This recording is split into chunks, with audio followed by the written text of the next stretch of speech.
Assalamualaikum warahmatullahi wabarakatuh. Kami dari siswa SMK Negeri 1 Giri Subo dari kelas 12 Tata Boga. Di sini kami ingin menyampaikan tugas PPKN dari Bu Siti Rohana, yaitu materi tentang good governance. Pengertian good governance. Good governance adalah suatu penyelenggaraan manajemen pembangunan yang solid dan bertanggung jawab, yang sejalan dengan prinsip demokrasi dan pasar yang efisien.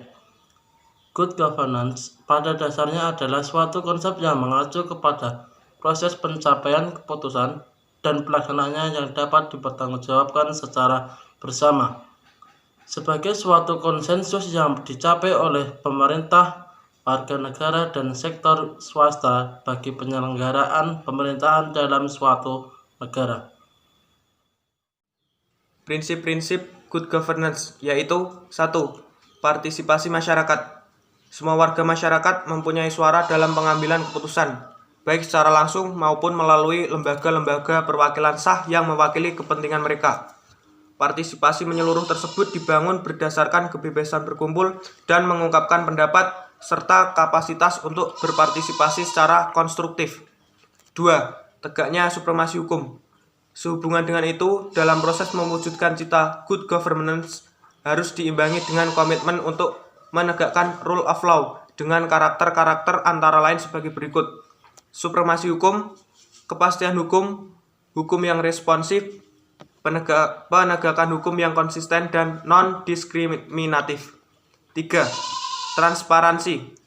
Transparansi adalah keterbukaan atas semua tindakan dan kebijakan yang diambil oleh pemerintah.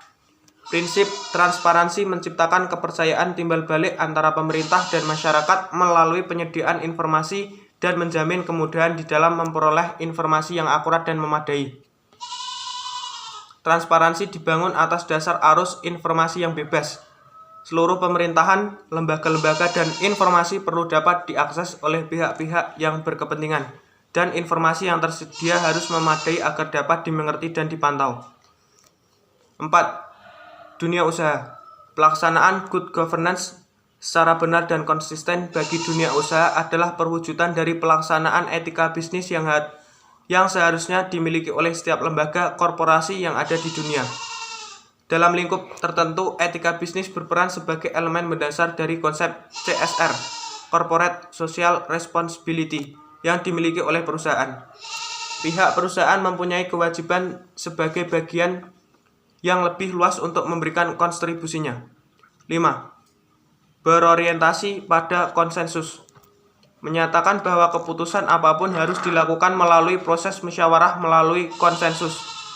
Model pengambilan keputusan tersebut selain dapat memuaskan semua pihak atau sebagian besar pihak, juga akan menjadi keputusan yang mengikat dan milik bersama, sehingga ia akan mempunyai kekuatan memaksa bagi semua komponen yang terlibat untuk melaksanakan keputusan tersebut.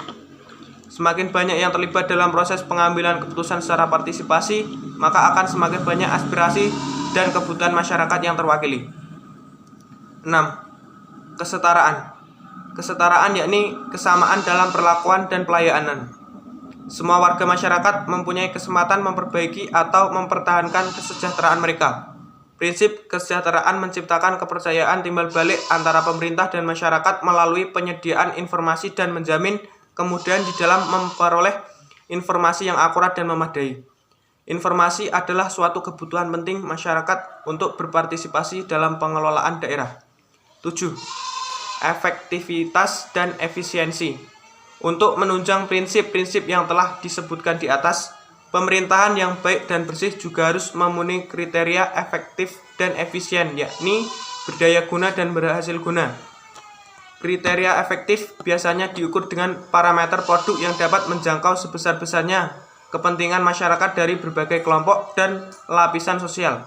Agar pemerintahan itu efektif dan efisien, maka para pejabat pemerintah harus mampu menyusun perencanaan yang sesuai dengan kebutuhan nyata masyarakat dan disusun secara rasional dan terukur. 8. Akuntabilitas.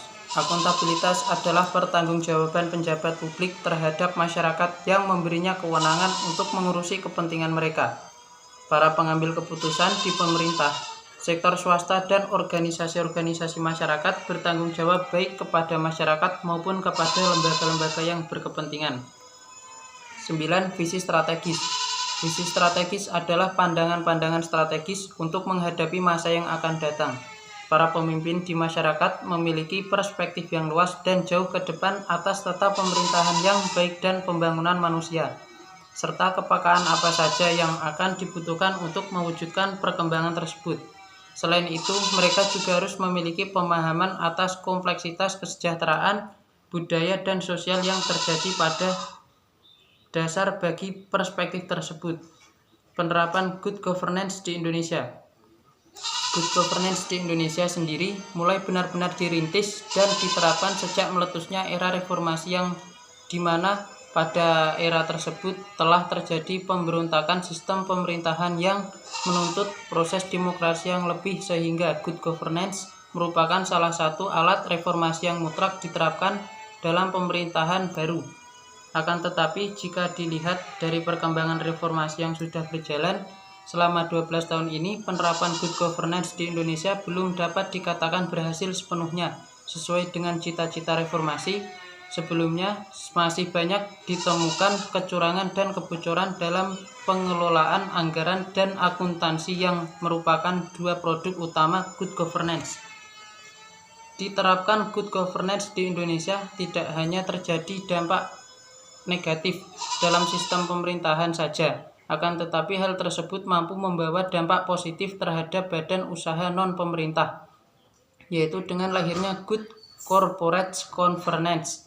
Dengan landasan yang kuat diharapkan akan membawa bangsa Indonesia dalam satu pemerintahan yang bersih dan amanah. Oke teman-teman, mungkin itu yang dapat kami sampaikan. Apabila ada kekurangan kata atau kesalahan kata dari pembacaan materi tentang good governance, kami minta maaf yang sebesar-besarnya. Ada kurang dan lebihnya mohon maaf. Wassalamualaikum warahmatullahi wabarakatuh.